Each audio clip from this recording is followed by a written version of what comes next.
হরে কৃষ্ণ। তো আজ বানাবো জগন্নাথের প্রিয় নিম ঝোল। তো প্রথমে আমি এখানে কিছু সবজি নিয়ে নিয়েছি। এখানে আছে ডাঁটা, বেগুন, শিম, আলু আর কিছু কচি নিম পাতা। এখানে আপনারা আরও কিছু সবজি অ্যাড করতে পারেন, যেমন কাঁচকলা, পেঁপে, পছন্দ মতন সবজি অ্যাড করে দিতে পারেন। তো প্রথমে আমি কড়ার মধ্যে অল্প পরিমাণ তেল দিয়ে নিম পাতাগুলো ধিমি আঁচে মচমচে করে ভেজে তুলে নেব।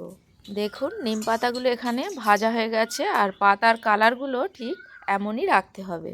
এখন ওই তেলের মধ্যেই অল্প একটু রাঁধুনির ফোড়ন দিয়ে দেব। ফোড়নটা বেশ ভালো করে ভাজা হয়ে গেলে ওর মধ্যে দিয়ে দেবো একটা কাঁচা লঙ্কা। লঙ্কাটা হালকা একটু ভাজা হয়ে গেলে দিয়ে দেব আগে থেকে বানিয়ে রাখা আলুগুলো নাড়াচাড়া করে বেশ কিছুক্ষণ ভেজে নিতে হবে। আলুগুলো বেশ কিছুক্ষণ ভাজা হয়ে গেলে এর মধ্যে দিয়ে দেব সজনে ডাঁটাগুলো দেওয়ার পরও হালকা করে নাড়াচাড়া করে একটু ভেজে নেব। তারপর এর মধ্যে বাকি সবজিগুলো একে একে দিয়ে দেব। এবারে সব সবজিগুলো দেয়া হয়ে গেলে বেশ ভালো করে নাড়াচাড়া করে ভাজতে হবে। যেহেতু নিম ঝোল, তাই এতে আমি বেশি তেল ব্যবহার করিনি, অল্প তেলের মধ্যেই এটা ভালো হয়। তো এবারে আমি এর মধ্যে প্রয়োজন মতন হলুদ আর স্বাদ মতন লবণ দিয়ে দেব। এবার লবণ আর হলুদ দিয়ে বেশ ভালো করে মিশিয়ে নিতে হবে। ভালো করে মেশানো হয়ে গেলে এবারে এটাকে চাপা দিয়ে হালকা আঁচে আমি ভেজে নেব। যেহেতু সবজির মধ্যে লবণ দেওয়া আছে, তাই সবজিগুলো চাপা দিয়ে ভাজলে কি হবে, অনেকটা ভাজাও হয়ে যাবে আর অনেকটা সিদ্ধও হয়ে যাবে। তো অন্যদিকে আমি গরম জল বসিয়ে দিয়েছি, আর সবজিগুলো দেখুন আগের থেকে অনেকটাই ভাজা হয়ে গেছে আর অনেকটা সিদ্ধ হয়ে গেছে। আমি এখন একটা আলু কেটে দেখছি, দেখুন কতটা আলুটা সিদ্ধ হয়ে গেছে।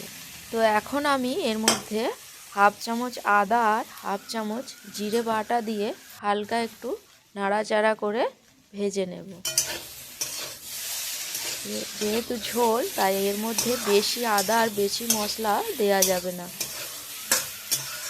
তো আমি এখানে হাফ চামচ আদা আর হাফ চামচ জিরে বাটা দিয়েছি, আর হালকা করে এর মধ্যে নাড়াচাড়া করে ভেজে নিচ্ছি।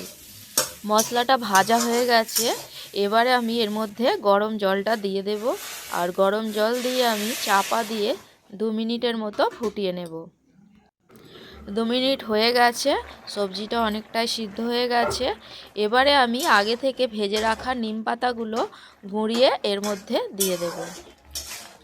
নিম পাতাটা আপনারা যেরম তেতো পছন্দ করেন সেরম বুঝে নিম পাতাটা এর মধ্যে দিয়ে দেবেন। এখন নিম পাতা দেবার পরও আমি 1 মিনিটের মতো চাপা দিয়ে ফুটিয়ে নেব। 1 মিনিট হয়ে গেছে, দেখুন নিম ঝোল পুরোপুরি রেডি। তো এখন আমি একটি পাত্রের মধ্যে এটাকে ঢেলে নেব। গরম অন্নর সাথে ভগবান জগন্নাথকে ভোগ নিবেদন করব। ফিরে আসছি পরের ভিডিওয়ে। হরে কৃষ্ণ।